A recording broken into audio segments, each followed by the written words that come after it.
Assalamualaikum warahmatullahi wabarakatuh. Wahai umat terbaik yang dimuliakan Allah Subhanahu wa Ta'ala. Doa menjadi elemen penting dalam ibadah Muslim. Begitu dahsyatnya kekuatan doa hingga bisa membuat hal yang sangat mustahil bisa terjadi. Seperti dalam kisah Islami berikut ini. Berkat doa orang tua seorang, pemuda bisa hidup di dalam laut hingga 2500 tahun dengan dikaruniai aneka kenikmatan. Dikisahkan dalam kitab Irsyadul Ibad, halaman 155-156, pernah suatu ketika Nabi Sulaiman alaihi salam mendapatkan perintah dari Allah Ta'ala untuk pergi ke tepi laut.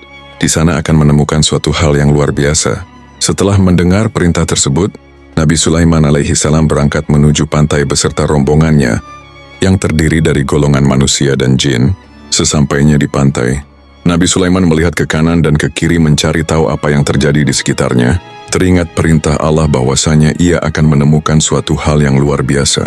Beliau terus mencari tahu, menengokkan kepalanya ke kanan dan ke kiri, namun apa yang beliau lakukan belum bisa menjawab rasa penasaran yang ada dalam pikirannya. Menyelamlah ke dalam laut, lalu katakan kepadaku apa yang kamu lihat di dalam sana, pinta Nabi Sulaiman kepada jin Ifrit. Lalu Ifrit pun menyelam ke dalam laut, mencari tahu apa yang terjadi di dalamnya. Beberapa waktu kemudian Ifrit muncul ke dasar laut dan menghadap kepada Nabi Sulaiman. Wahai Nabi Allah, sesungguhnya saya sudah menyelam ke dalam laut yang sangat dalam. Saya mencari tahu apa yang terjadi ke sana dan kemari, namun saya tidak menemukan apapun di dalam sana. Ucap Ifrit memberi informasi kepada Nabi Sulaiman. Menyelamlah ke dalam laut, lalu datanglah kepadaku serta beritahu apa yang sebenarnya terjadi. Pinta Nabi Sulaiman kepada Ifrit, yang lain untuk yang kedua kalinya. Menyelamlah Ifrit dan selang beberapa waktu, Ifrit pun muncul dan menghadap kepada Nabi Sulaiman. Apa yang dikatakan Ifrit ini sama seperti perkataan Ifrit yang pertama tadi.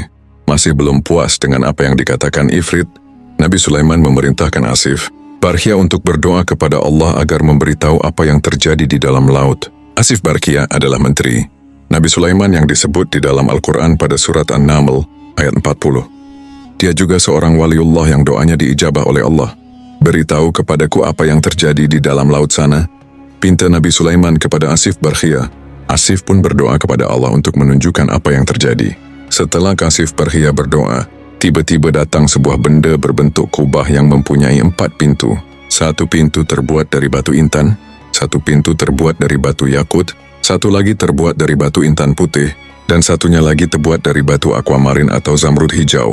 Semua pintu itu terbuka dan tidak ada satu tetes air pun yang masuk ke dalamnya, padahal benda tersebut berada di dalam laut yang sangat dalam, sama seperti 3 kali perjalanan menyelamnya Ifrit yang pertama. Lalu, benda yang berbentuk kubah tersebut diserahkan kepada Nabi Sulaiman alaihi salam. Tiba-tiba, di dalamnya terdapat seorang laki-laki yang tampan, memakai baju yang serba putih dan bersih badannya. Pemuda itu sedang melakukan sholat. Lalu Nabi Sulaiman masuk ke dalamnya dan memberikan salam kepada pemuda itu. Pemuda itu pun mempercepat sholatnya dan menjawab salam Nabi Sulaiman. Sebab apa kau bisa berada di dasar laut ini? Tanya Nabi Sulaiman mengawali pembicaraan. Wahai Nabi Allah, sesungguhnya bapak saya adalah seorang laki-laki yang lumpuh dan ibu saya adalah seorang wanita yang buta. Saya merawat keduanya selama 70 tahun. Saya merawat keduanya dengan penuh kasih sayang. Ketika ajal menjemput ibu saya dan berdoa kepada Allah, Ya Allah, panjangkanlah umur anakku dalam keadaan selalu takwa kepadamu, dan ketika ayah saya wafat, dia berdoa kepada Allah, Ya Allah, tempatkanlah anakku ini di tempat yang tidak ditemukan oleh setan.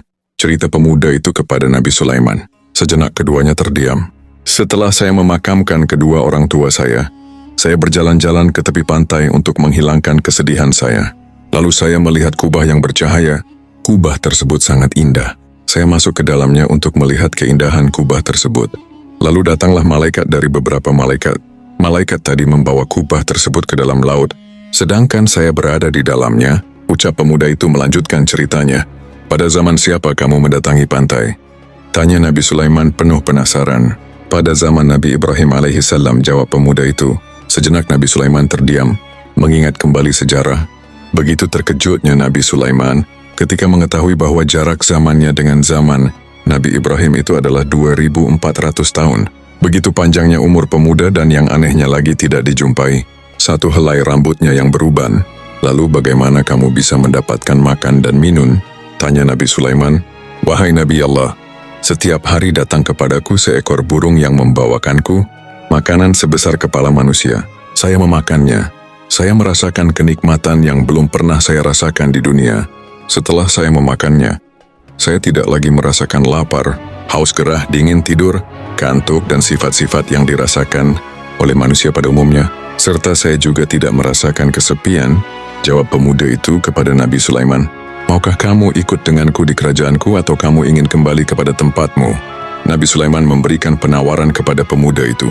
"Wahai Nabi Allah, tolong kembalikan aku ke tempat semula," pinta pemuda itu kepada Nabi Sulaiman. Lalu Nabi Sulaiman memerintahkan Asif, Barkhia untuk mengembalikan pemuda itu ke tempat semula. Saat itu juga pemuda itu hilang dari pandangan Nabi Sulaiman dan rombongan. Dari kisah tersebut kita bisa mengambil hikmah bahwasanya doa orang tua itu sangatlah mustajab dan tidak bisa diragukan lagi.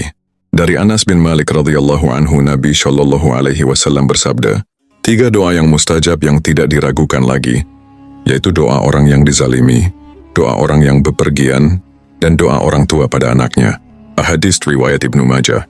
Oleh karena itu kita sebagai anak seharusnya berbakti kepada orang tua, minimal dengan tidak membuatnya sakit hati, atau syukur-syukur bisa membuat mereka bangga, serta merawatnya dengan kasih sayang, dan masih banyak lagi hal yang bisa dilakukan. Jangan sampai kita menyakiti hati mereka dan selalu mengharapkan ridha dari orang tua. Dari Abdullah bin Amr radhiyallahu anhu, ia berkata, Rasulullah Shallallahu alaihi wasallam bersabda, "Ridha Allah tergantung pada ridha orang tua dan murka Allah tergantung pada murka orang tua." Hadis riwayat Hakim. At-Tabrani. Akhirul kalam, wassalamualaikum warahmatullahi wabarakatuh.